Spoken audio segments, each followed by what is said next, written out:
தேனி மாவட்டம் கம்பம் நகரில் தமிழக முதல்வர் மு.க.ஸ்டாலின் பிறந்தநாள் விழாவை முன்னிட்டு மாபெரும் இரட்டை மாட்டுவண்டி எல்கை பந்தயம் மிக விமர்சையாக நடைபெற்றது.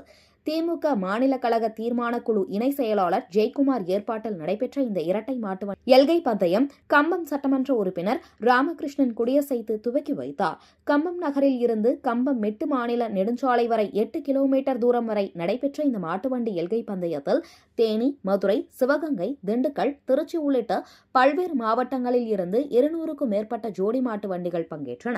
இந்த போட்டியில் மாட்டு வண்டிகள் பந்தய எல்லையை நோக்கி சீறி பாய்ந்து சென்றபொழுது பங்கேற்ற மாடுகளையும் மாட்டு வண்டியை ஓட்டுபவர்களையும் உற்சாகப்படுத்தும் வகையில் சாலையோரம் நின்றிருந்த பார்வையாளர்கள் ஏராளமானோர் ஆரவாரம் செய்து உற்சாகப்படுத்தினர். தட்டான் சிட்டு, தேன் சிட்டு, பூஞ்சிட்டு, நடுமாடு, பெரிய மாடு என 6 பிரிவுகளில் நடைபெற்ற இந்த போட்டியில் வெற்றி பெற்ற மாடுகளுக்கும் வண்டியை ஓட்டிய சாரதிகளுக்கும் ரொக்கத் தொகையை பரிசாக வழங்கினர். மேலும் இந்த மாட்டு வண்டி எல்கை பந்தயத்தை 1000த்திற்கும் மேற்பட்ட பொதுமக்கள் கண்டுகளித்தனர்.